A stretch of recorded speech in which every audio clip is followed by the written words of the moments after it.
Welcome to the Shake Up Podcast. I'm your host and co-founder of Mr. Consistent, Jared Bell. This is a podcast where we invite friends of the brand into our studio. We get to know their story a little bit better. We chat all things business, culture and marketing, all while shaking up a few cocktails. I've said it before, but it is honestly one of the biggest industry moments was Becca Cosmetics signing me as their global ambassador. Wow. I just couldn't believe it. I was like, why? Why me? Yeah, I remember being like, why?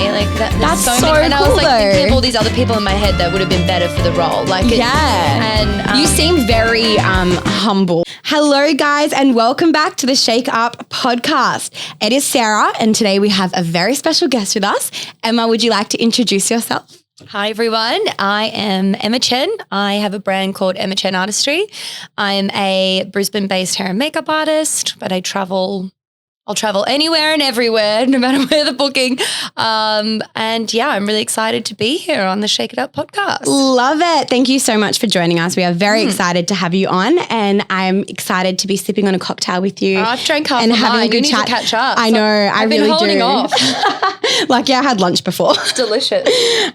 We want to know about your initial career moves, Emma. Where did your love for hair and makeup really begin? Yeah, I feel like I always tell this story at my workshops, and I feel like it's to me, it doesn't seem like I've been on a big journey, but I forget how long I've been at it. I left school. I finished school. I failed everything, obviously. I Love that. Yeah, I still attended. I just failed everything miserably. And I remember my mom saying to me like, oh, don't worry about going to QCS. Like, you don't need a number to define how well you're going to do in life. Yeah, right. And that's like something I've never forgotten, and I will apply to my children because I just had no idea what I wanted to do with my life, where I was going to go. I wasn't academic. I failed everything. And so I was always interested in hair and makeup. Back then, I'm 35 now. So back then, like when I was 17, there wasn't YouTube or like Instagram or TikTok. So, I feel like I used to do friends' hair and makeup from memory for their formals. And then I left school. I was working at a clothing store. I think I was working at Dotty. Oh my gosh, in Dotty. the city, in the Brisbane what CBD. A throwback. Yeah.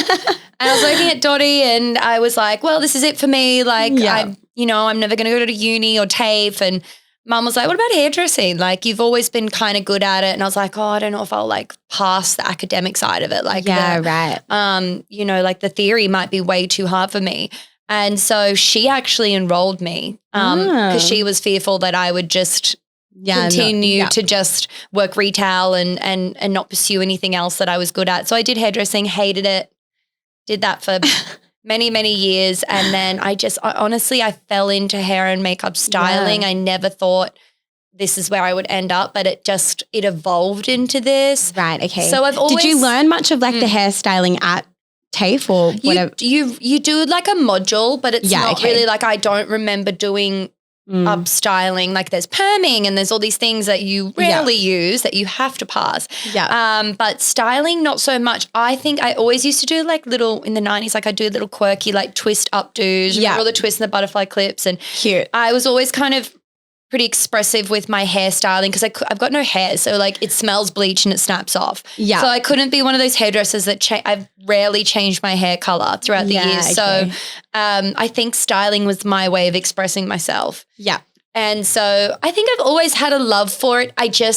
It took me a while to figure out what I loved about the industry. And I am a big believer in old school hairdressing. You had to do everything. You had to perm. You couldn't. I remember I went to a salon. I was like, I don't perm. I'll do everything, but I do not perm. Not perm. And they were like, well, you can't work here. Whereas now we are so fortunate that salons will let you just be a cutter, just specialize in coloring. And I believe that, some people specialize in just special effects and makeup.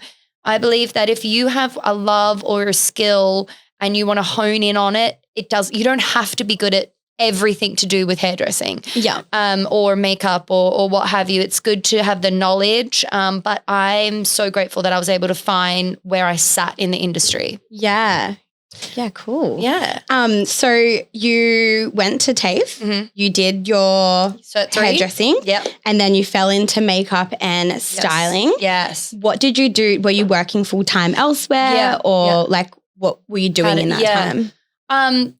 It is definitely a story. I worked at many salons. I hated it. The worst bullying I've ever experienced in my life was in hairdressing salons. Oh God. I had girls have house parties and invite everybody but me. I had a girl make cupcakes for everybody in the salon except for me, and the owners. So toxic. Like you cannot, like the most mean girl toxic environments back then. Yeah. My first boss used to have a durry in her mouth while mixing up the color for a client, you know, like it was just a different, you know, and I remember saying to my boss, like, I'm pretty sure I'm being really badly bullied here. She would How old were you when you were working This there? was like 19, 20. I remember she actually measured how much wastage, like how much I had left over in my color bottle to report back to the owner. Like she measured it on scales. Gosh. I didn't realize I just put it in the sink to be washed up, and it wasn't that much, but she was, you know, she was just out to get me. And the more that somebody's out to get you, the more mistakes you make because you fumble and you're not confident. The pressure. It was just honestly the worst and most toxic environments because I'm a softer person, but I did really well at my job. I was a threat.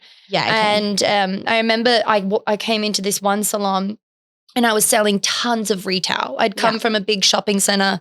I did my apprenticeship at a big shopping center, and I was used to having to sell $500 to $1,000 worth of product a week. Yeah, wow. And then I got a job at a smaller suburban salon, which I thought would be way more upmarket and bougie, and I'd have a family. And this was one of the worst environments I've ever worked in. And I remember the owners were shook though by how much product I was moving in a week. And it was because I genuinely, I wasn't selling. I'm not a salesperson. I'm very non-confrontational. I don't like pitching, or I could never be a salesperson, but I genuinely believe that these people, they needed these products. So it was an easy sell through. Yeah. And I remember the owner being just shook. I was tripling what the other girls were selling in a week, and retail's how you make a lot of money. Yeah. And, you know, I remember he said, I'm going to have a staff training night and I want you to conduct it on how you're moving all this stock. And I remember this girl who was so horrible to me. She complained and said, I don't like the way she sells. I'm not coming to and so they canceled it and they conformed to this girl. And this went on for like. That's horrible. Yeah. It went on for almost, I stuck it out for about 6 months and then it broke me. Yeah. Wow. And I ended up I went and got a job at a barber shop. I was there for 5 years. I was only going to stay 6 months. 5 years. Yeah, my boss was an absolute legend. Were you working full-time there for those 5 years? Full-time for 2 years. Okay. And then part-time for the last 3. The last 3 is when I was working 2 days. I'd do like almost 30 hours in 2 days. So I'd smash out all my clients. And then the other 3 days I was either doing hair from home, I was doing extensions from home, I think. And then I was working at my mum, had a clothing store. So I'd help her out like 1 day a week. Yeah. And I was so lost, no idea what I wanted to do with my life. I hated hairdressing. Barbering was cool, but like my wrists were killing me. You know, I kind of didn't see myself doing it forever. Yeah. So I ended up putting myself through a photography course. So I paid for that and did that after hours at the shop, at the barber shop. And then I did that and I was like, well, I'm really good at it and I've got a really great eye for photography. Yeah. I love portraits. I'm obsessed with people and their faces and the composition of, you know, taking a photo of somebody. Yeah. But I just could not, I'm fully dyslexic. I could not remember the theory. I would sit in class for an hour and leave and be like, I don't remember a thing he said. Like I have no idea. It was like he was speaking another language. And so I was like, well, there goes photography. Never going to be able to do that. Oh. And then I put myself through a makeup course out of pure boredom. Right. Just was applying for receptionist jobs. I wanted out of the industry. I did this makeup course, hated it. It was very like you can't put a cream over a powder and you can't, you know, mix, you know, these colors together and they're not complementary. And I did it and I remember thinking, well, like there's so many rules and Did you like makeup other than or like the rules and the boring part of that course? I just always knew I'd kind of be good at it, but I never had the confidence to pursue it. And I personally don't wear a lot of makeup. So it wasn't like I was like, oh, I'm really good at my own makeup. Everybody tells me all the time I should pursue it. But I feel like when you're I always tell hairdressers this, I'm like, hairdressers make great makeup artists. Yeah, we understand face shapes, you know, skin tones, undertones, like, you know, what complements somebody's facial features. We understand. And so I put myself through this course, finished it. And I don't know if I was just continuing to work at the barbers and applying for admin positions. I don't know how I thought I was going to do reception work because I don't even know how to use an Excel spreadsheet. So I had no idea who I thought was going to hire me. But and then I just fell into I was applying for makeup jobs, fell into a position with like repping for a mineral brand. Oh, cool. And I remember the interview. He was like, "How long have you been a makeup artist?" And I said, "Oh, I've been in the industry for however long it was at the time, maybe 8 or 10 years." So I've been in the industry but I never said I've just finished my makeup course. I said I've been in the industry. Yeah. Okay. And I got the job. Wow. So I did that for a year. And then I left that and I freelanced through a bridal company. Yeah, cool. For a year. And then I went out on my own. Oh, wow. So it was a progression. A long journey to kind of get to makeup. Absolutely. I was 35 by the time I really started to pursue a career for myself. Okay. And figured it out, which interesting. I think people need to hear because I think social media and I think nowadays everything looks so instant and that, it is so amazing that people can have this overnight success and have this success, but that was not the case for me. It's not the case for a lot of people. No. Like, I think a lot of younger people as well expect to like leave high school, go to uni and get their dream job and everything just fall into place or know exactly what to do. And that's definitely not the case. Absolutely not. No. And I'm grateful that it happened the way that it did. I mean, I'd love to have not scrubbed the floor with gumption and a toothbrush for 2 years of my apprenticeship, but I don't think I would have been ready. And that's just me personally. I think it was important for me, the journey as much as where the success I've had, because I don't think I would have the longevity that I'm pursuing without having that foundation. Yeah. And I don't think I would have handled the pressure and the stress and the spotlight that can come with having a larger following, or not larger, but a following on social media. Absolutely, yeah. I don't think I would have handled it anywhere near as well as I do now. And like everything happens for a reason. And I'm a massive believer in that. Like everything happens and is a lead up to something. Absolutely. So that's amazing. I love hearing about like the process of that for you. Yeah. With the process of that, what kind of prompted you to quit your full-time job and pursue Emma Chen Artistry? Yeah.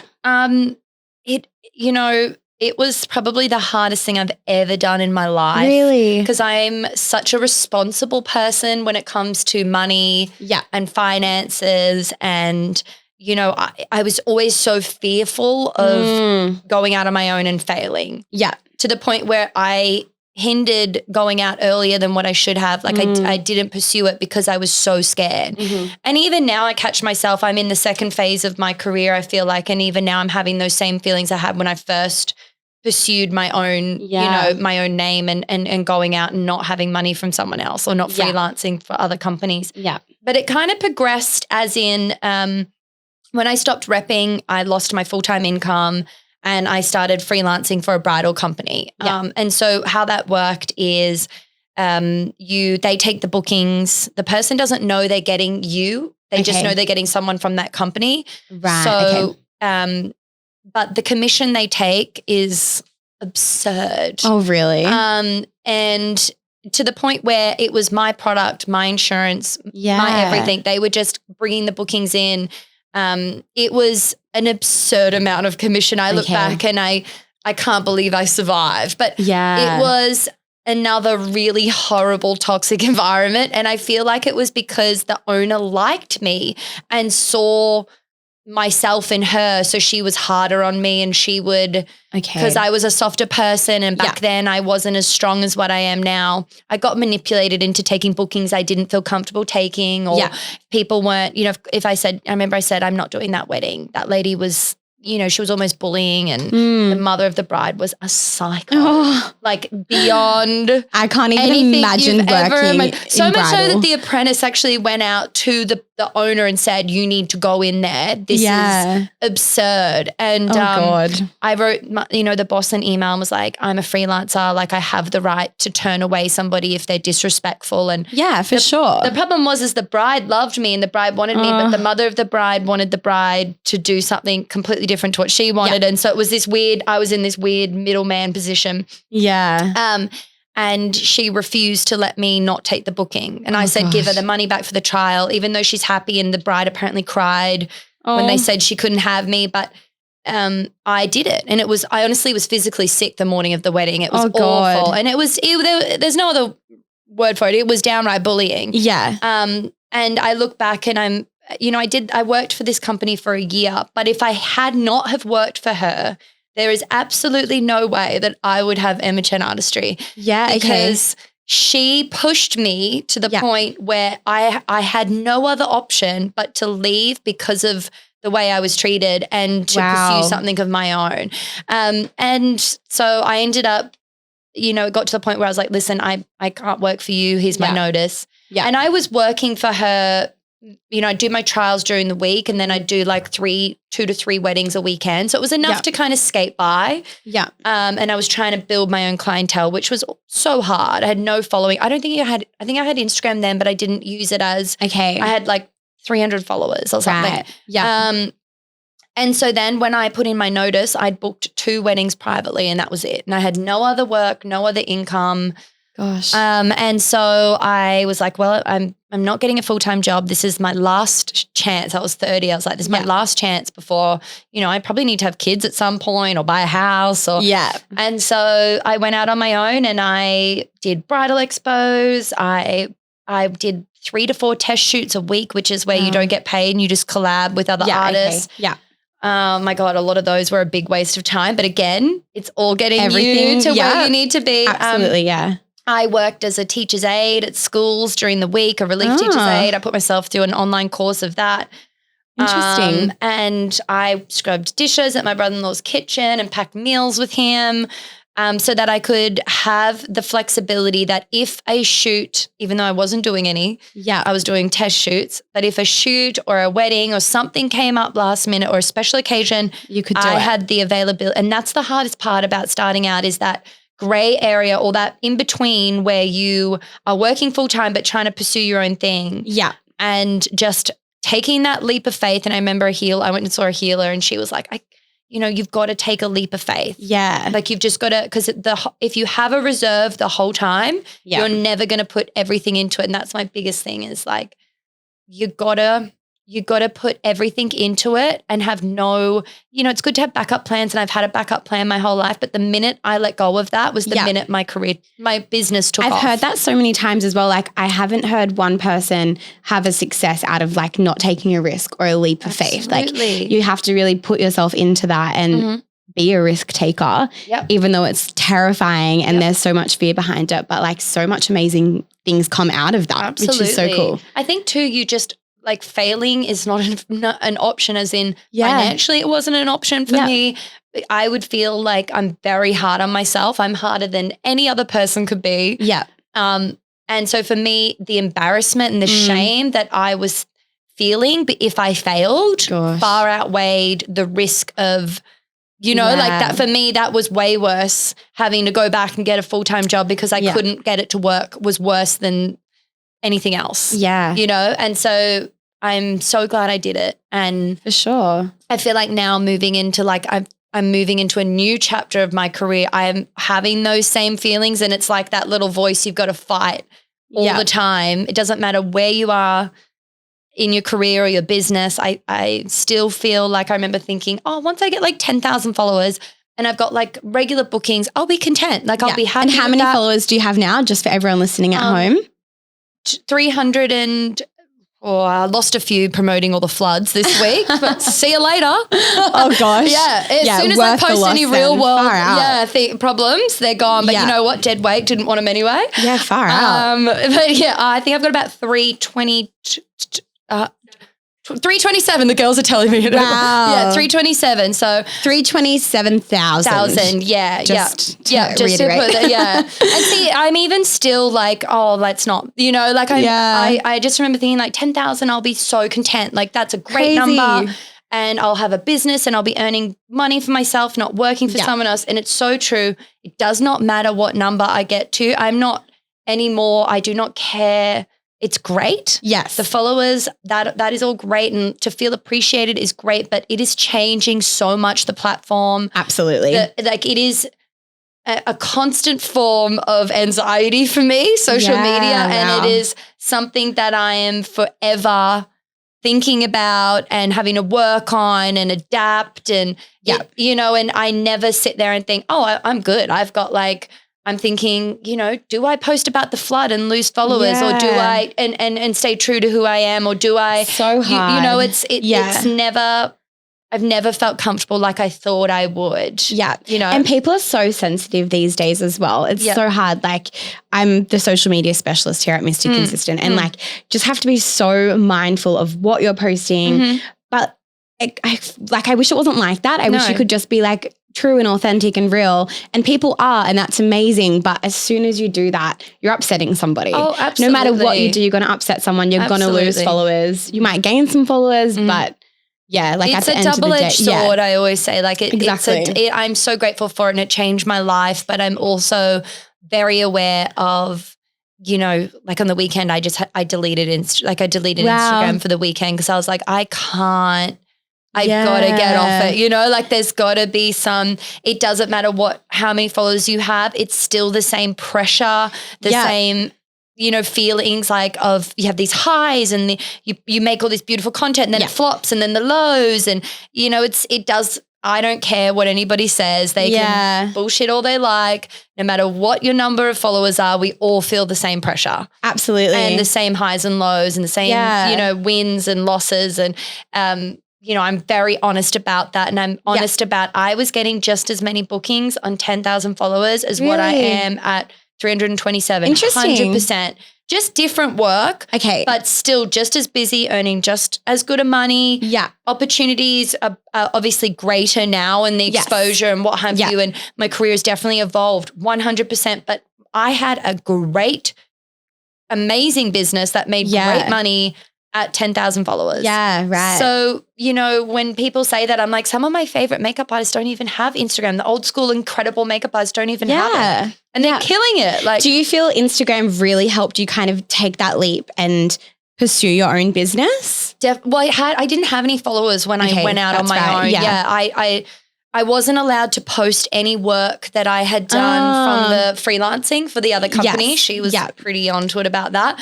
So I had no content to post. How did you get clients then? So I basically did test shoots. So I would message every model on Instagram.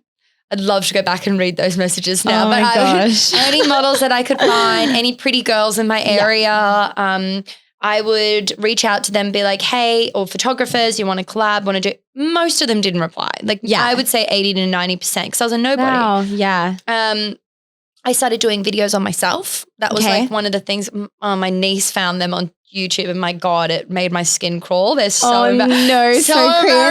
From How long ago was that? Oh, I'd say like I did my course like 6 or 7 years ago, I'd say. But I repped and then worked for somebody else for a couple of years. So that, you know, it was around that time. So it was way before I went out on my own. Was that when kind of YouTube was like booming with all like the makeup tutorials? Yeah, the Chloe Morello and the Laura Curtis. Yeah. And you know, I remember sitting there in my bedroom when I was in high school watching those girls and being like, this is how I do my makeup. It's so funny how like I used to watch them and look at how they edited and be like, wow, I can never edit that. Yeah.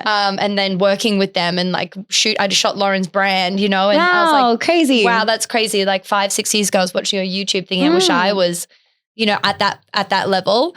So you sometimes need to sit back and like think about it again. Yeah. But you know, I feel like that was sort of a great way for me to build my confidence, get in front of the camera. I still hate being in front of the camera. I hate it. You never like your own face, you know, and I have no patience for myself like I do my clients, you know. Like, but then I think I did that for like almost a year. I was working all these odd jobs, trying to build my clientele. Weddings were I made, and I don't still say to this day, some of the best money I ever made was from my bridal days. Wow. You know, like do you still do bridal? No, I haven't done anything besides shoots and commercial jobs for almost 2.5 years, I reckon. And is that where kind of like your passion and strengths lie, do you think? No, I hated it. Really?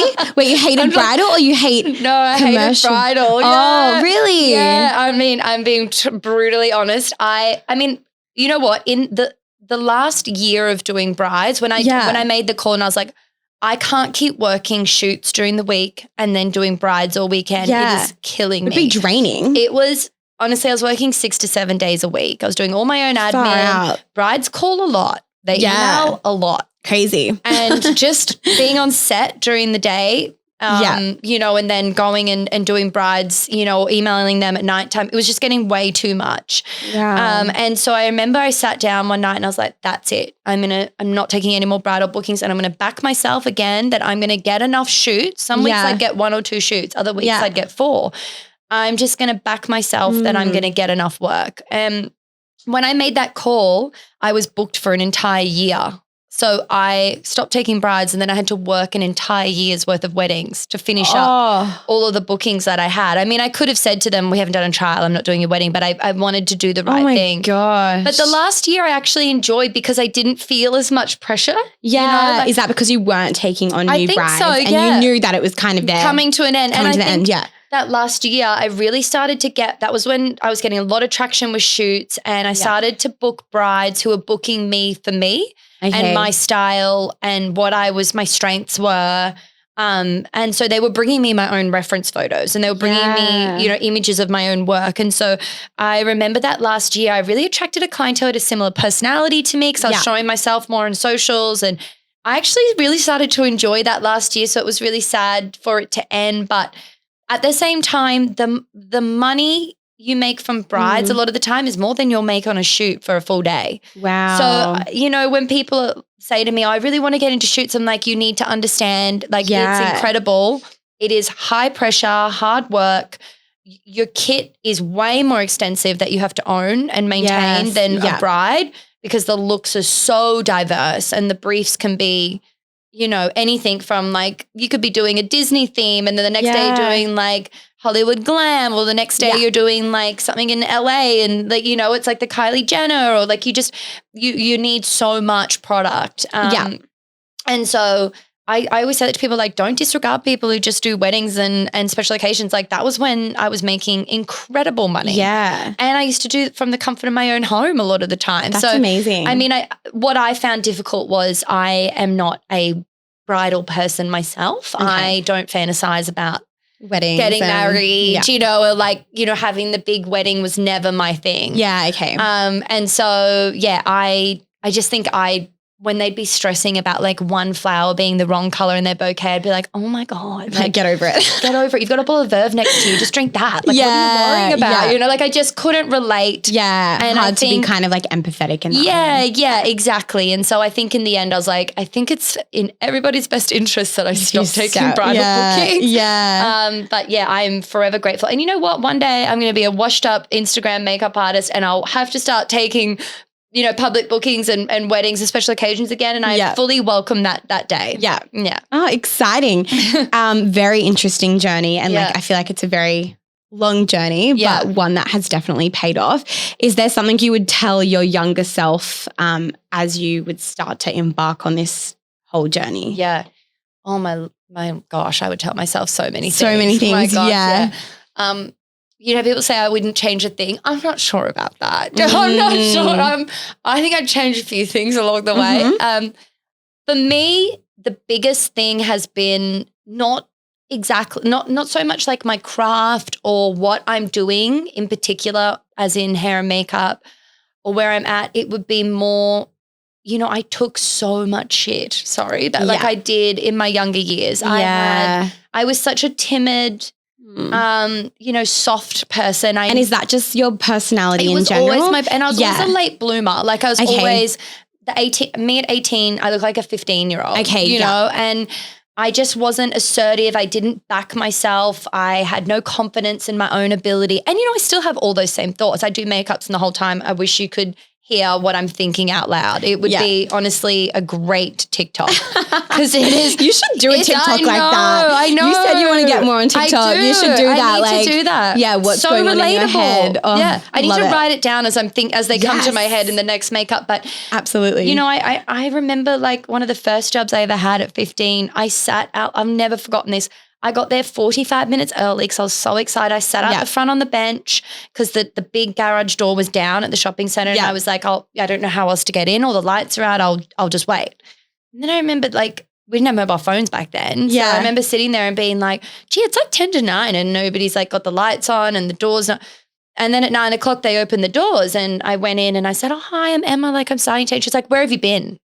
Wow. And I'm like, because I froze and I didn't want to back chat and she said, we've been here you need to get here 20 minutes early. And I had no idea there was a back entrance and they'd all come in through the back and we're at the back and I'd been sitting there for 4. I never said anything. I just said, okay, no worries. I'm so sorry. And I just got on with it. And that was just the kind of person that I was. I was like, they don't want to hear me make excuses. And I was too shy to say, I've been sitting there, and just those sort of situations, I never backed myself. I let people bully me. Yeah. And I think although it is just who I am and it's what makes me and has made me a good person, it also, I think it wasn't until I went out on my own. I remember someone saying, you need to get a little bit more bulldog in you. You need a backbone.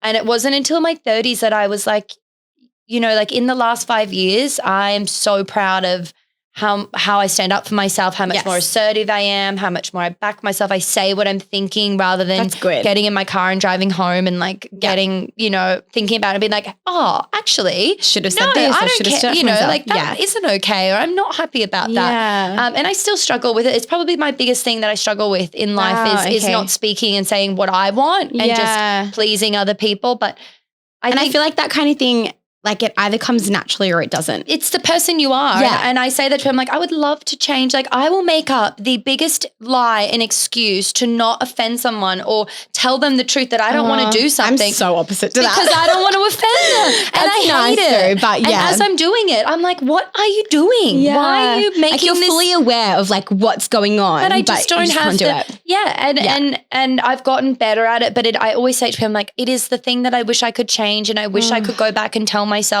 But I need to understand that it is a great trait. Yes. But it's also the trait that I'm working on the most. Yeah. But also it has led me to where I am now. And that is the biggest growth I think I've experienced within myself and what I wish I could go back and be like, you know what, it'll work out. It's going to work out. It's going to come and you're going to get your own. And, so I think if I could go back, I would reassure that girl that, you are going to get a little bit better at it and a bit stronger. And so no matter what I'm doing in life, I think that would always be the same thing for me. Yeah. Oh, there you go. And was there a kind of eye-opening point on your journey into becoming Emma Chen Artistry? Was there a point where you're like, this is what I'm meant to be doing. I've made the right decision. Yeah, absolutely. I remember getting one of my first pays from doing brides. Yeah.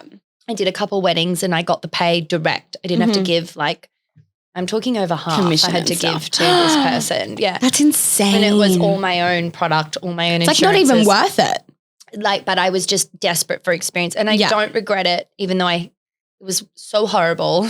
Yeah. I met some amazing people there and I still am friends with some people from there and it definitely pushed me to do my own thing. For sure. But I remember getting that pay, the full pay from this bride. Yeah. And being like, what have I been doing? What on earth was I thinking, giving this person all my money? And far out. I work harder for it and I'm worth every cent. And so that would be when I started my business, the biggest thing. And then the second would be, I remember I did my first shoot and I went home and I felt like I did a really good job. If you've done a good job. I leave jobs, I'm like, today wasn't my greatest. Yeah. This is what I need to work on. This is what I should have done. I'll go home and study the photos on my iPhone and be pick it to pieces. But I remember I did this first shoot and I was pretty happy with it. And then I never heard from the client again. It was my first shoot I'd ever done where I'd been paid for a boutique. That would be rough. Yeah.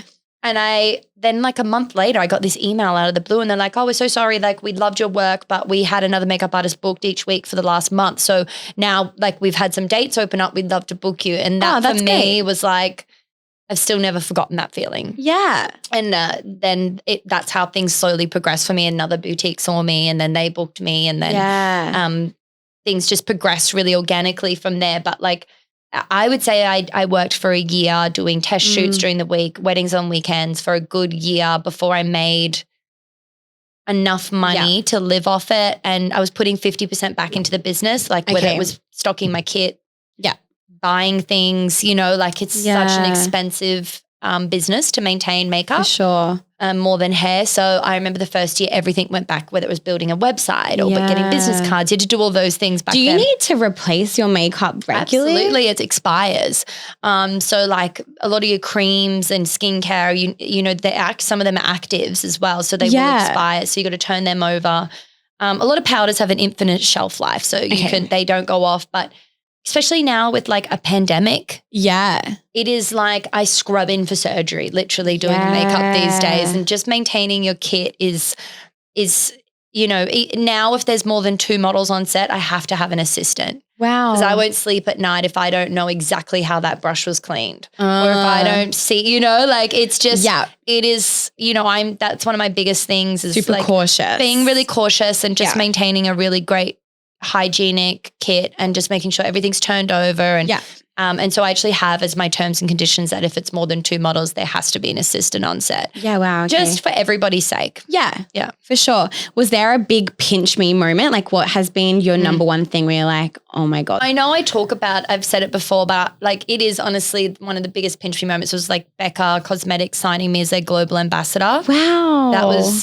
I just couldn't believe it. I was like, why? Why me? Yeah, I remember being like, why? Like that's so many. And cool, I was like though. thinking of all these other people in my head that would have been better for the role. Like, and you seem very humble and like you said before, like obviously you have a backbone now, but like you're amazing and you're just. I feel like it also too is what is, although there has to be a healthy, and I work on that, but I feel like sometimes having that little person on my shoulder all the time is what keeps me going. And, you know, you never get too comfortable. Yeah. No, that's good. Which you can't these days either. Exactly. So, signing with them as a global ambassador was an incredible moment for me. And then that's sick. They flew me to LA and I attended a bunch of parties over there when I first signed, and one of them, like Khloe Kardashian, did a collab with Becca. So my God. Had a party with her. And did you get to do her makeup? No, I wish. She has like, I don't even think that was on the table because it was very last minute. The whole thing was last minute. And her makeup artist who did her makeup for the shoot, for the Becca shoot, was the makeup artist that did it on the day. So like, you know, like it was I think it was a full, that was part of the deal, is her makeup artist had to do the makeup for the shoot and then for the event and what have you. But like all, you know, I think Kim was there and Malika and all it was a collab with Khloe Kardashian, Malika and Becca. So that was like a, you know, even if Khloe didn't come, just me and my agent are best friends, and we got to fly. So nice. I flew business class for the first time, and oh my God, you know, like I was like, said to my agency, like, if you find my agent, she can stay in my room. Like, I don't care. I'll share a bed with her if she can come, because I wanted someone to come with me. Oh, that's really good. And so me and my agent, I've got this video of us sober jumping on our beds, like at the end of the night, just being like, what the heck? What just happened? Like, we just went to a party with like every LA YouTuber, you know, crazy, all the amazing hairstylists in America and LA that I've followed since I was, you know, a barber, were all there. And it was just like a moment like, are they sure? Like, did they make a mistake? Like, do they think I'm better at my job than what like, it was just one of those incredible moments. And there's been so many after that. Yeah. But for me, that was when things really started to, like, the ball started rolling. And when was that? That was a good 3 years ago. Wow. I'm going to assume pre-COVID and all that, like 3.5 years ago. And so, unfortunately, Becca didn't make it through COVID. So, they closed. I was going to say, I haven't seen Becca. Yeah, unfortunately they closed, but they have released a few products with Smashbox Cosmetics. Oh, okay. So they're so Smashbox has paired with them, and they've released their, you know, the pressed powder highlighters. Yeah, like Champagne Pop. Yeah, OG. That's like my favorite highlighter ever. Absolutely. I'm pretty sure mine's smashed to bits and probably well over expired. So it's exactly the same. The compacts look the same. Wow. Smashbox have like done an incredible job of like partnering with Becca and just. That's so nice. Yeah, and just bringing out you know, a bunch of the shimmering skin pressed highlighters, and then they've brought out a couple of the under eye brightening concealers, which was their two most popular products. Yeah. So I'm hopeful that they'll release more. Yeah. But that's great. Being their global ambassador was just, it was like one of the first brands that really believed in me and backed me. And I am always going to say that they put me on the map. 100%. Wow, okay. And I would have partnered with them for the rest of my career, hands down, no problem. Wow, that's amazing. Who's been your number one person who you've gotten to like do their makeup? Celebrity, YouTuber. Such a hard one. I love doing Celeste Barber's makeup. Wow. Yeah, she was funny. We did a shoot together for 2 days. That would be cool. For Schwarzkopf, and she's just fun to be around. Yeah. Sometimes the best people are the people that you aren't that well known or famous. Okay, you know? yeah. Because a lot of the time when I have done celebrities or, or personalities, it's like 5 a.m. in the morning. They're tired. They don't want to speak. They're answering emails.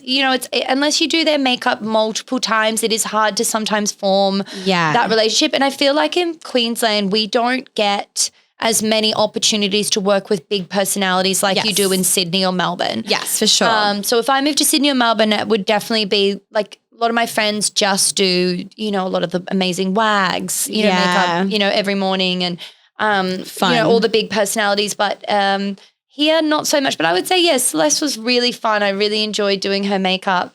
Honestly, I'm trying to Elise Knowles. I'm trying to think of Aussies. Wow, yeah. So she was really nice and really cool and made me feel really comfortable. Cool. So for me, it's more just the people I remember and have great experiences with. I feel like I just, the guys you sit in your chair and you feel like you're Rachel Finch. Oh my God, divine. Love. She was such a sweetheart and we still like stay in contact now. That's so nice. I worked with her years ago for like a 2-day Maya catwalk and campaign, and we've stayed in contact ever since. She's genuine sweetheart. So I think they're the people that I remember and treasure, Yeah, more than just like a pretty face. Exactly, yeah. Super nice as well. Absolutely. That's amazing. We chatted a little bit about how social media has helped your career progress. Do you find like it hard keeping up with the trends and using Instagram or social media like on a personal level versus a business level? Like how do you kind of balance all of that? Yeah. We were talking about before, like it's such a tricky, social media is such a blessing. Yeah. But man, it is a monster. It is a full-time job. Yeah. The more followers you have, I feel like the more pressure you have as well to be consistent. Yeah. And so for me, that's a really hard part is that I actually work full time. I'm on set every day. I'm shooting, most mornings I'm up between 4 and 5, if not earlier during daylight savings to be on set by 6, 7. So, that is so early. Yeah, it's such a hard thing. Maintaining a work schedule and being on set and being present and but then also I'm like, oh my gosh, I've got this sponsored post this week. I've got to film and I've got to do it during daylight when it's like great, lighting, and I've got to find a model who's unsigned that I can use and like get when it suits her. And so for me, Instagram's always been the biggest platform. Yeah. I worked so hard. Like I was producing and creating content for like a good 2 years before I got traction. Far out. And when I say producing, I mean I was doing like videos and photos and from home 2 to 3 times a week on models for a good, I reckon 1.5, 2 years before I really got traction. Yeah. I feel like Instagram's so hard to grow on these days as well. I feel like, not that it was easy for me, but you actually got credit and your followers actually got to see your work back then. Yeah, for sure. Now, you put it out there and you just, it is honestly, I'm going to be honest, I have no idea how Instagram works anymore. You know that the algorithm's very messed up. However, I do think they are bringing back the original way of like by time. And I get it, like they were trying to make money and it was a platform that we were all making money off, let's be honest. And we weren't paying like advertising you would back in the day. And I get it, they need to make money. Yeah. But then at the same time, it's like, well, we don't actually understand, I've had brands put money into posts that I've got to boost them.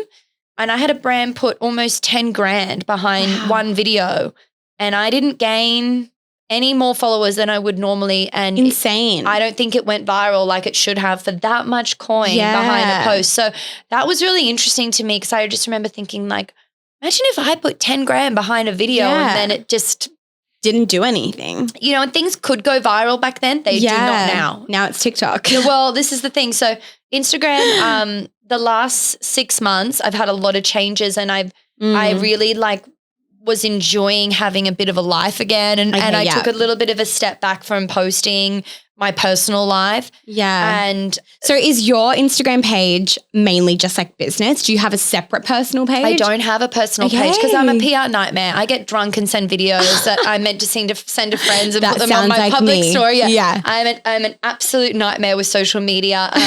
And so it's best for everybody if I just don't have a private account or a personal account. And so I just have my business account. I used to share a lot about me and my personality and my life online. Yeah. And I separated from my husband last year in July. And so me and him are great friends. We share our dog. I go and I see him every week, and we're just like best friends still. That's nice. Yeah. But when I moved out, I was like, well, I just feel like right now it's not appropriate to be posting as much. And I just wanted to kind of sit with it and sit back and just enjoy a bit of quiet time. Yeah. And then I really started to enjoy having a life again. Yeah. And not my whole life revolving around this platform. Instagram, yeah. And, working every day off because I would create these tutorials and content for free on this platform. And although it would generate then brands to be interested in sponsored posts, it was 2 days a week I was being unpaid. And yes, I'm being paid because I get that. I'm getting sponsored posts and deals, but it is so much work, and it is editing and uploading, and these tutorials would go for like 20 to 25 minutes after I edited them, and then uploading and tagging and giving away all this free education all the time. So time consuming. Yeah. And so I was like, I'm going to take a step back, and I definitely feel like I got punished by the platform for not feeding it like I used to and taking some time off. And that was really hard because I was like, I'm the happiest I've ever been, yet my social media is the worst it's ever been. Wow. So I feel like that says a lot. It does. And I felt like, I can't have both. Yeah. Like that sucks. I can't have both. And then I was like, you know what? I'm the only one who can change this. I just need to find a better balance now that I'm back and I'm ready to start, getting back on social media more and showing more of myself and my life. And I just wanted to give my partner and myself both a little bit of time and not, and privacy. A bit of privacy around that time. So the last couple of months I'm meant to be really charging up again. And they were like, I just had a call with my agent. She was like, listen, it's about your TikTok. You've got to start doing it because you're not doing it. So I've been like fighting it, not doing TikTok. But it's come to the point where I have to. But the problem is I've had it for like a year, and I put up like maybe 5 videos, and then I just didn't post anything for like 7 months. Yeah. And I didn't put any effort into the videos. And so the last like 2 weeks I started doing videos, and I started doing funny, relatable videos, not so much makeup related like I used to. Okay. And they've gotten all this traction. Yeah. That's and what people like to makeup see. Videos that are like bombing. Honestly, that is what people like to see on TikTok. It's like the raw, relatable, random. I know. And I'm like, why would I bother putting all this production into creating these incredible makeup videos and transformations? And I had a video go viral for me getting into my car and like undoing my top button of my pants like every woman does when they get into their car. Yeah. And I'm like, that took me literally, my niece filmed that, and we did it about 2 minutes before my client arrived at a studio, and we walked in to do a shoot. And I remember checking my phone like after I finished the makeup and being like, how? I find it so much like, especially even with Mr. Consistent's TikTok, like I'll put so much effort into one video and it'll go nowhere. And then I'll do one, be like, oh, this might work. I'll quickly film it, one take, random, boom. And I'm like, what? That's the like thing. How? That's the and then thing. I have like the management team being like, how did that go viral? I'm like, I wish I could tell you. I don't know. I know. Like TikTok is the weirdest thing. Like the algorithm makes no sense. Well, I get anxiety, and my biggest fear is that I've left it too long to get on the platform now. I'm like, absolutely not. I should have got on like 2 years ago when the agency was like, you've got to get on TikTok, and I ignored them because I was too busy. TikTok, much like Instagram, is constantly evolving. That's right. And now people are like, I don't know if it's just because my side of TikTok has changed of what I'm on, but what I'm seeing a lot of is like random, raw, funny videos, but also a lot of like day in the life videos. Yeah. And that's going to keep changing. Like, absolutely, yeah. So I feel like there's never like a bad time. No, absolutely not. And I think it's just me evolving and like changing. And I've had a lot of change in the last year, and I'm so grateful for it. And I think it's important as a person and when you've got a business, definitely. And I still have, like, I have the same fears as everyone has. For sure. Any makeup artist would have, whether you've got, like I said, 1,000 followers or you've got, 1 million followers. We all have the same pressures and fears. And, and even now, when I said, I'd be happy once I have 10,000 followers. Well, the thing is, when you start getting sponsored ads or promotions or whatever, the pressure is overwhelming because then you're like, well, I need to justify the expense that they've put into me or the money that they've backed me with and how much they're paying me for this post. I need it to do well to justify. Yeah. So then there's a whole different realm of pressure, I find, once you start getting a larger following. So, I like to be really realistic about it because I wish I'd heard this when I was starting out, and I wish I'd heard, that you can just, the last 6 months, taking a step back, I've realized, like, it's an amazing platform and I'm forever grateful for it. And I will always, like, try and be as real as possible to my followers and maintain that free education that I've always offered. But also, it's okay, like, if your algorithms or, like, if your engagement's a bit shit, like, if you're happy, it will come back. That's what I'm having to do. I'm having to just work on creating content again. And, I was enjoying going on set and actually doing my job and not filming 400 different TikToks and reels and photos in that same amount of time that's expected to just do a makeup. Yeah, it's a lot. And, like, paying assistants out of my own wage to film all this content that I'm constantly putting into this platform that's coming out of my way. Like, and I understand, again, you're getting sponsored posts and it's growing, but it was just nice to actually go to my job, do the makeup, and enjoy put the phone down, and actually I got back to enjoying makeup again. Yeah. So I think in your career, you're always going to go through these different phases. For sure. Yeah. You have worked with obviously a lot of incredible brands and models or personalities. Yes. Who would be a goal brand and a goal model to work with? Okay. Gold brand. Yeah. This is a good one. I mean, again, I love, like, Aussie labels. Mm-hmm. So, like, I've had a couple inquiries for Sir the Label, but I've always been booked. Sir the Label. And I just love their clothes. So that's why, like, they're a dream brand for me. I think, like, Zimmerman would be cool. Like, their campaigns are always incredible. Sir's last campaign was just absolutely mind-blowing. Like, I don't think I've seen it.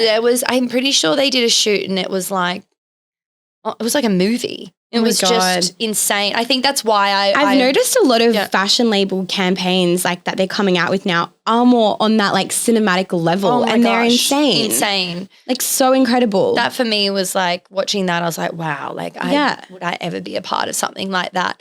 Cool. I think to work for, like, an incredible cosmetics company. Like, if I did a shoot for Becca, I did all the training videos that they use in Sephora using Becca Cosmetics. So I filmed all the tutorials with them, and I did a campaign. I think it was for Southeast Asia. Yeah, cool. It was in all the stores over in Southeast Asia, and I was like, this is a cool moment. Like, I'm doing a beauty shoot for Becca Cosmetics. Like, that's far out. That's incredible. So to work with, any of the amazing beauty brands that I've always used and loved would be a dream come true. Model-wise, I remember, like, 4 years ago or 3 years ago, I got a DM from, Romy, the Victoria's Secrets model. Yeah. Asking me to do her makeup for, like, a premiere or something in LA. And I remember I was on set and I was like, oh my God, Romy just messaged me, and everyone's like, no, she didn't. I'm like, I showed them, and then they're like, lie and say you're in LA. Like, I was at West End in Brisbane shooting, like, on the street there, and they're like, just lie and say you're in LA and just go. Like, it's in a week's time, just go. And I remember I saw it and just looked at it for like 10 hours. Like, I didn't know how to respond. And she was always like one of my dream faces. Her and that Elsa Hosk, the other Victoria's Secret model, I think that's how you say her name. They're my favorite. Well, Elsa's my favorite. Wow. And I remember I was like, I can't lie. What if my flight got delayed and, like, I'm so responsible. I was like, You do seem very responsible. I can't lie. I would have just been like, let's go, get on a flight. I know. And I was like, and I booked all week with jobs. Like, I'd have to cancel so many of my clients. Yeah. And I remember looking into flights and it just wasn't realistic. Like, it was like in 4 days' time or something. I was like, I don't think I could get a flight and fly and get in time. Yeah.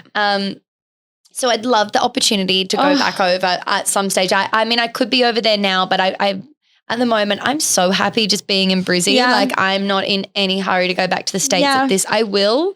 The world is also very crazy right now. That's it. And I'm just really enjoying being home at the moment. Yeah. I did so much travel for so many years. So I'm actually really enjoying it. So I would say, they're my dream face. And I mean, Margot Robbie. Another Aussie. Like, can you tell I love supporting Aussie brands? That's great though. Margot Robbie is like, oh my God. Julia Roberts, dream. like, Julia Roberts would be a dream face too. Like I just think she's one of the most beautiful women in the world. Yeah, for sure. Jennifer Aniston, because she's got the best personality. Oh my God, yeah. She's such a legend.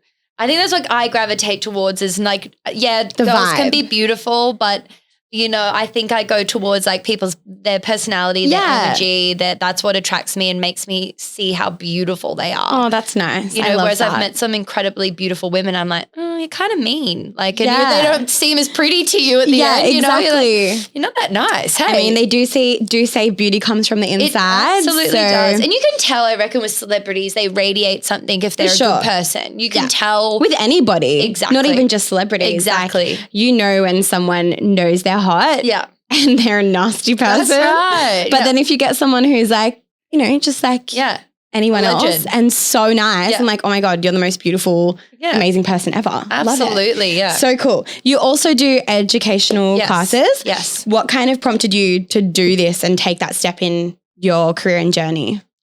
I think because I was getting so many DMs about people asking me about classes and wanting to know when I was teaching, and because I'd taught when I was a rep, I used to go into salons and plastic surgery studios and beauty salons and teach them how to use this makeup. I knew I was good at it. Yeah. Because I have the gift of gab. I'm a good talker. I'm a good people person. I can make things super relatable because I think how I would want to hear it or how I would want to learn. That's great. And I think that people relate to that better because I understand how boring it is to sit through a class and hear somebody talk at you. Especially if you were saying before you're not very academic. And I'm like, I love this, the way I explain things. I feel like no matter what your academic level is, you can still relate to it and understand what I'm getting across. Yeah. So I remember I did one class and it was the scariest night of my life listing that class because I remember I paid somebody to like create the link on my website because I didn't even know how to do that for people to purchase things. And I remember sitting there and just being like, if only 3 people buy tickets, but I need 10 to cover my costs, what am I going to tell those 3 people? Like, this is where my mind goes. Yeah. And I was like, how am I going to, without them knowing that I didn't sell the class out and that I'm a big failure, and that I'm this like phony that, and you put a lot of pressure on yourself. Oh my God. Yeah. And I sat there and I was like, like this, like maybe I should just take it off. Yeah. And I'll just take private DM bookings. And then the next morning I woke up and I had 2 sales and I was like, cool. And then every sale that, even to this day, every sale that comes through, I'm like, oh my God, thank God. Like someone, nice. And even I did a workshop on the weekend. Yeah. 2 weeks ago. And I just, honestly, it was like every time they told me the ticket sales, I was like, wow, can't believe that many people, every workshop, am like, what if we don't sell enough tickets? What if people don't want to see me? Like, what if, and, I know that could sound like, I'm being too hard on myself, but I think I'm just so appreciative even to this day. I've been doing education for, 2 or 3 years now, for myself. I'm still just so appreciative that people would want to come and invest in themselves and in me. Yeah. That's great. Yeah. But I love teaching. I think I love giving back and giving to people what I wish I'd got. Yes. And I think maybe that's why I had the journey I had, was because I think it makes me a great educator because I understand so many different elements of the industry. I've been a hairdresser. I've been I am a makeup artist. What not to do. And how people can make you feel and different experiences. And, so I think that maybe my journey happened because it was leading me to help other people in some way, or to help other people break into the industry as well. Yeah. Oh, so cool. For someone like me who isn't the best at makeup or beauty or anything like that, are there any go-to beauty tips that every girl must know? Oh, skincare. Yeah. Just See, I'm more of a skincare girl. I don't like foundation. I don't like makeup very much. Makeup Skincare. only sits and looks great if you've got great skin. Like, so let's be true. honest. And when your skin's not great, your makeup sits not as good. Yeah. And so for me, I'm always all about investing in skincare. I remember I used to save up my apprentice wage to buy my like cosmeceutical moisturizer because I was like, I ain't going without that. Like I'm not having wrinkles So I always put a lot of money behind my own personal skincare because I had problematic skin for so many years. Yeah. And so for me, I think it all starts within your diet, your supplements. I'm terrible at taking my collagen. I get so much of it for free and I still don't take it. I'm the worst. I hate myself every day because I'm like, I have tubs of it and I don't take it. But it is such an important part of getting older is we lose the collagen. So taking great collagen supplement, great skincare, LED changed my life. Wow, LED, really? Go and get LED treatments. Crazy. They're incredible. Skin need. I've never had I had my lips done once and it was the worst experience of my life. Oh, really? Never done Botox or fillers yet. Totally not against them. Yeah, cool. You do you, honey. But getting my lips done was honest. I was so hungover. And it was honestly the most painful thing I've ever done. And my lips were black for 2 weeks. No. I had to wear like a Kylie Jenner liquid lipstick to cover it up. It was an absolute nightmare. And she did a great job. I shouldn't have turned up half drunk from the night before. Like it's totally my own fault and I should know better. But I didn't want to cancel either. I didn't want her to lose an appointment. So I think great skincare, investing in that is so important. And when it comes to skincare too, it's like finding whatever works for you. Yeah. No one's the same. Do you have like a holy grail skincare? I know it's so boring, but I'm going to say sunscreen. I know no one wants to hear it. It's so boring and lame, but SPF. It is so important. And especially I've got like English background. I'm so fair. I have vampire skin, my partner says. Like I have see-through skin. So for me, it's like a non-negotiable. I have to wear sunscreen. I hate my chest. I have so much sun damage from when I was younger. From not wearing sunscreen. We just didn't wear sunscreen. We just got tanned after burning. I feel like nowadays SPF is so talked about and everyone's like, you need SPF, you need SPF. And do you know what though? They're banning influencers, I think, being able to, I don't know the logistic, I don't know the fine print, but like of promoting skincare and SPF. Yeah. But the thing is I think there's more spotlight now and it's cool to wear SPF than it's ever been because people are talking about it or the right people are talking about it. So definitely. That was the only thing I was like, oh, I think SPF is having a moment here. I think it's a great thing. It's great. But I definitely think the main things I couldn't live without is a great sunscreen. I love, and I'm not sponsored by them at all, is O Cosmetics make a tinted mineral sunscreen. Okay. They're Australian, they're vegan, cruelty-free, you name it. Amazing. Chemical sunscreen. Mm-hmm. It's so important. That would be my favorite sunscreen. Doesn't give me acne as well because every sunscreen gives me those white little pimples all over. Yeah. So that sunscreen and then like a great bee serum. Yeah, okay. Bee serums are to die for. So Alpha make a great one. Alpha Skincare, they're Australian as well. Okay. They're on the Gold Coast. I know. Sorry. Yeah, Alpha H. Okay, and then Alpha H. There's also Aspect make a great bee one. Okay. And then Optify, which is they're distributed out of Australia. Yeah. They make an incredible day moisturizer that I use at the moment. I really like to try things and switch things up a lot. I use their Optify's retinol as well. Okay, interesting. Retinol helps minimize pores. Yeah. So, I haven't got onto the retinol yet. Yeah. Everyone's telling me to. And I'm get a little bit scared. Yeah. And I don't know where to start. No, it's great. Sunday Riley's make some really good products. I love Sunday Riley. Yep. Love Sunday Riley's. Yeah. Skincare, I incorporate like bits and pieces in. Yeah. Their eye cream's really beautiful. Yeah, nice. Anybody over 25 should be wearing eye cream. Lovely. And I like to mix it up, but it's important to find what works for you. Yeah. No one's the same. No two people are the same with skincare. And also skin needling. I got a lot of PRP treatments a couple years ago. And they changed my skin. Does that hurt? Yeah. It does. I've not got skin needling done. I don't get the numbing cream because it's much faster recovery and less downtime. Your skin responds better. Is it literally like skin needling, like just needles going into your skin? No, it's not what you would think, but it's not super comfortable. But if you don't get numbing cream, it's over in like less than 5 minutes. Wow. They'll do your whole so face. very quickly. Yeah. So PRP is where they actually draw your blood and then they put your blood into like a machine that spins it and it separates your plasma from your blood. Scares me. But then they just kind of drip the PRP onto your skin and then needle it in and it helps regenerate. Don't quote me. I'm not a beauty therapist.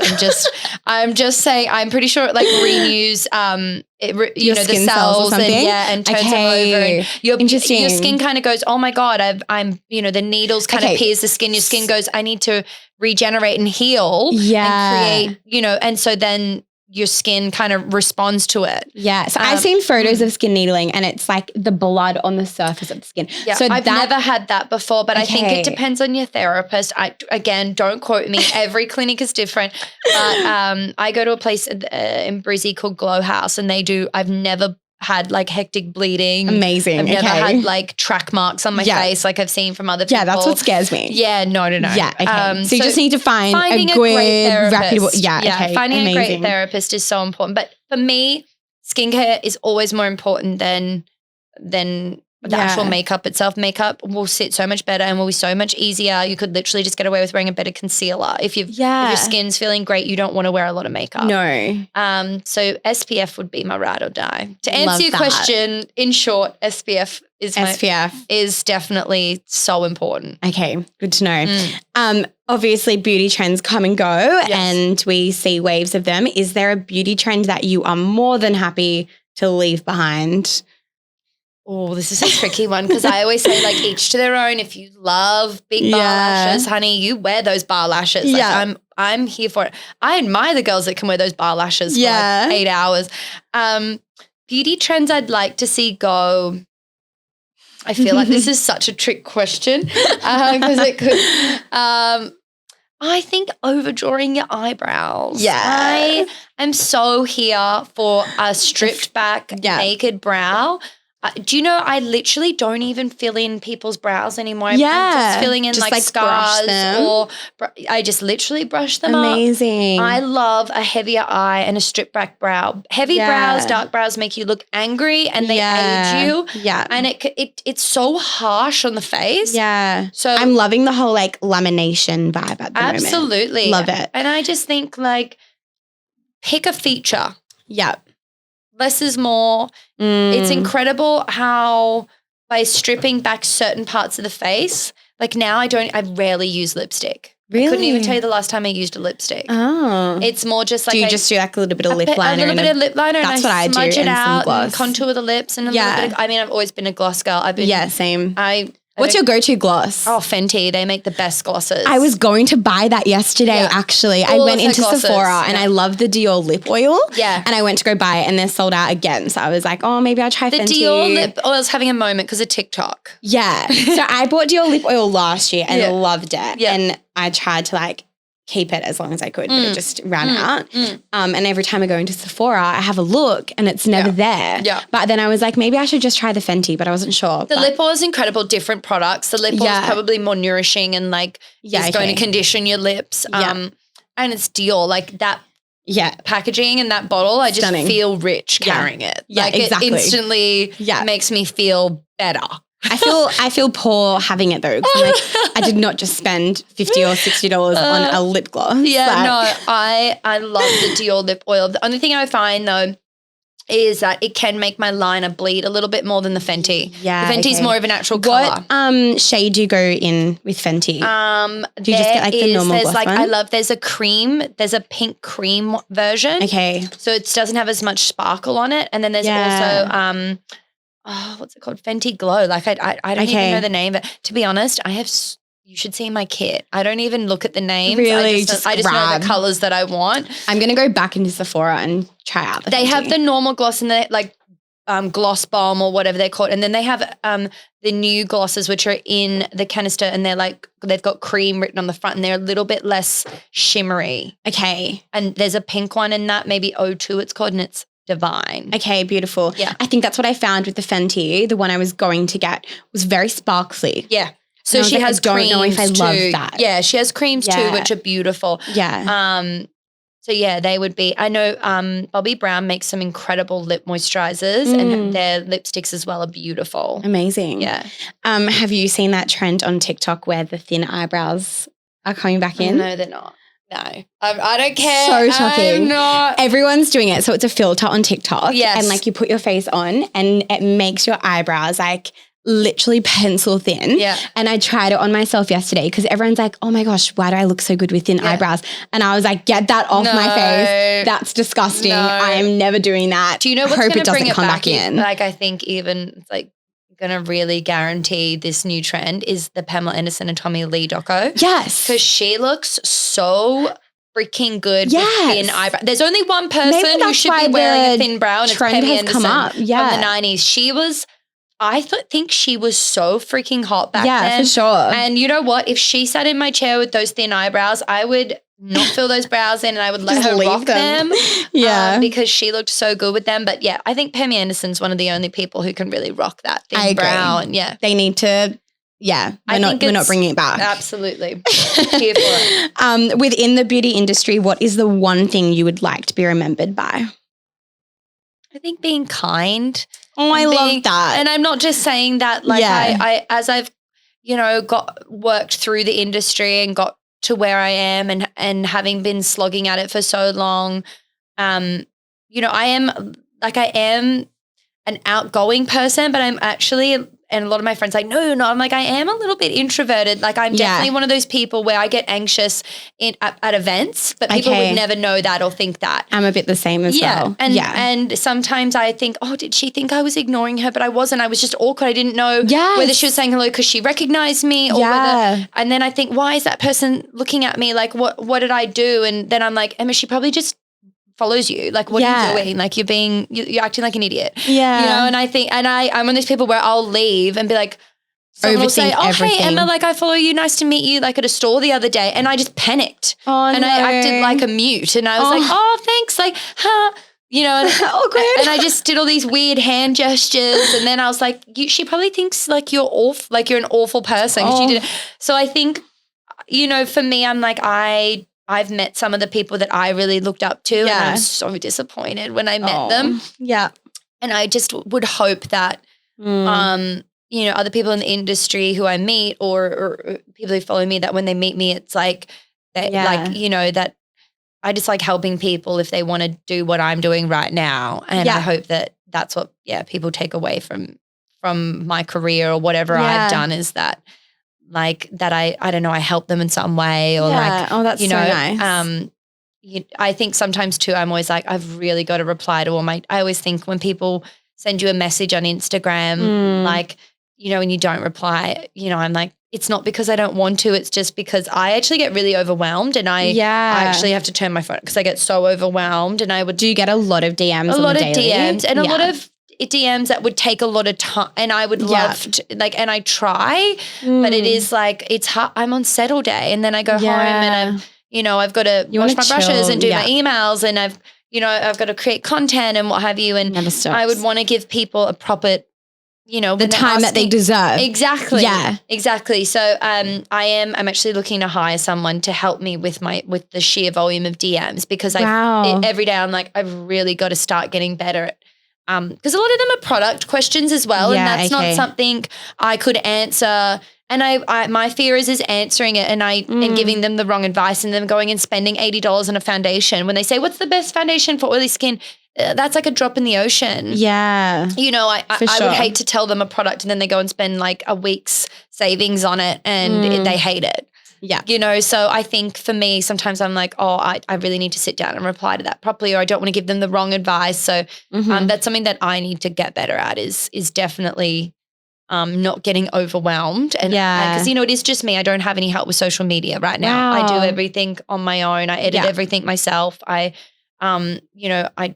don't have anybody helping me with that side of things. So it's definitely like I need help. Yeah. I'm working on it. Don't worry. That's great. Good on you. What advice would you give to those looking to start their own creative freelance like side hustle?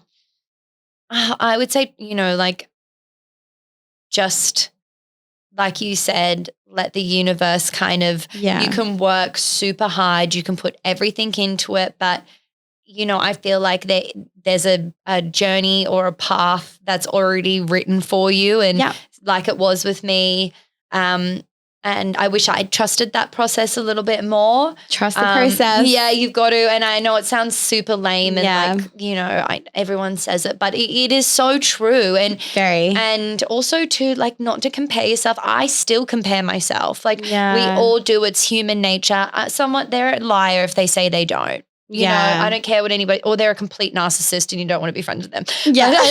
I do. I honestly believe that, collaborating with other artists and being friends with other artists rather than seeing them as my competition was one of the biggest, I honestly feel like it's what helped me start my bridal business, because I was collaborating with other bridal artists. And when I wasn't available, I would give them their details and they would do the same for me. And I got this network and we were all working together and recommending each other. And even now, like me and Jay Edwards do workshops together, and we, me and Shannon Williams and Jay just did one on the weekend, and collaborating together. And even like, some of my friends who would technically be my biggest competition, I'm promoting their products constantly on my stories, you know, and, if I'm not available for a job, I'll ask them. And, I think seeing people as your competition, there's always going to be one or two people, let's be honest. Like, but that's their problem, not yours. They obviously, that's something that they need to work on. And it doesn't matter how nice I've been to certain people, they're always, you hear things and you're like, well, that's disappointing, because I was nice to them. But that's a very small percentage of the industry. And I've created the most amazing friendships and been given amazing opportunities from lifting up and supporting other people, because, things like I actually tell other artists, all of them, my pricing. I send everybody my rates card who asks in workshops. I tell everybody how much I charge. So we all super transparent. Yeah. So that we all set a standard for how much clients need to be prepared to pay us. Yeah. So that it's never a shock value of like, oh, well, she's so much cheaper than you, or why are you more expensive? It just sets an industry standard for that pricing. And so, if my friend's not available for a job, she'll recommend me and I'm going to get a shoot out of it. Or, if I double book, I've got that network of friends and I make a mistake, who can help me out. Yeah. You're shooting yourself in the foot by, being competitive and, so I would say that would be my biggest, which is like a bit of a rogue piece of advice, but honestly, I just think it's only making your heart ugly by competing with your peers and by, comparing yourself constantly and seeing them as like an enemy or a competitor. And that's in every aspect of life. In every business as well. Yeah. And so, that definitely, I wish someone had said that to me when I first started. Yeah. Oh, that's amazing. Well, I have loved having you on the Shake Up podcast. It's been so fun. Thank you for having me. That's okay. Before we finish, we do have the Shake Up card game. So this is our Would You Rather pack. I'm going to pull a few questions. Let's do it. A few cards and see. Let's go from this way. Yeah. Okay. All right. I'm going to ask a few different. Would you rather walk in on your parents or have your parents walk in on you? Oh, walking on my parents. Absolutely. Really? Yeah. I don't know why, but that's on them. They've got to deal with that, Like I don't know if I could look at them in the eyes again if they walked in on me. Yeah, okay. I fully see that. Yeah. All right. Would you rather your biggest wish to come true or resolve your biggest regret? Depends. What was the biggest? Would you rather your biggest wish come true? Biggest wish come true. Yeah, okay. Because regrets form your future and turn you into the person you're meant to be. Yeah. Okay, this is a good one. Yeah. Would you rather sing every time you speak or laugh every time someone cries? Laugh every time someone cries, because you can explain to them you've got a bit of an issue. Sorry, I just would prefer not to sing every time. Start crying, I've just got to make a little disclaimer here. Oh my God. I'm only laughing, not because I don't feel bad for you. All right. It might make them laugh too. It might lighten the mood when they're upset. So you For never sure. know. Okay, I'm going to choose one more. Okay. She's looking for a really filthy one, I can tell. Yeah. All right. Actually. Oh, nah. All right. Would you rather have to relive your Sorry, mistakes? my fly was just undone a little. I was like, I think it just came. Sorry about that, guys. I think it came undone a little bit while I was sitting here. My bad. It's these pants. Yeah, They I know. do it to you. I shouldn't have worn these pants. Anyway, keep going. Sorry. Would you rather have to relive your mistakes or never learn from them? Oh, that is a tough one. Relive your mistakes or never learn from. But see, I think I've pulled this one before, and I was saying that if you don't learn from your mistakes, you're reliving them anyway. oh, that's deep. Yeah. Right? Sugar. So have to relive your mistakes or you never learn from your mistakes. Maybe if you never learn from your mistakes because you're totally ignorant to the fact that you've made them all. Do you know what I mean? Like ignorance is bliss. Like, yeah, okay. You know what I mean? Like, yeah. you made the mistake and you've got no idea because you don't have to, I don't know. Yeah, that's true. And maybe sometimes ignorance is bliss, you like may depending have no on the friends situation. or, you or might family left, but you might live a real you might be miserable unemployed, life. but it's like ignorance is bliss. In some ways, for me, I'm like trying to think of it's the lesser of evils, really, isn't it? Yeah, I mean, like if ignorance is bliss and you're an ignorant person, then it doesn't matter. Yeah, that's what I'm thinking. I love that. That's where my head goes. Anyway. Oh, how fun. Well, if you guys at home want to play the Shake Up card game, you can find it in the show notes below or head to our website and get yourself a pack. So, Emma, it's been lovely having you on. Thank you for having me, guys. Where can everyone find you on socials? So, Emma Chen Artistry. Cool. Artistry, Artistry. We will leave it in the show notes below as well. That is the first question everyone asks me. They actually think my name's Emma Chemistry. Chemistry.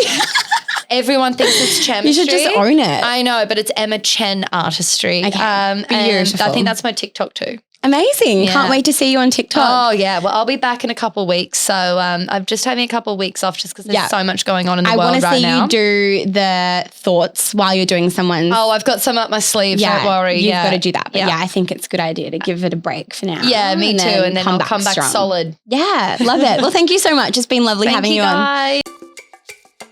That's today's episode. I hope you enjoyed it. You know the drill. Like, subscribe, leave a review. Go show the Shake Up some love and stay connected. Don't forget you can watch all of our episodes on YouTube. Also, jump over to our Shake Up Cocktail Gang Facebook page where you can find out who's coming up on the podcast.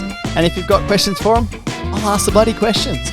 You can also use the code SHAKEUP for 10% off on mrconsistent.com.au. Thank you so much for listening. And just remember, shit, that's fresh.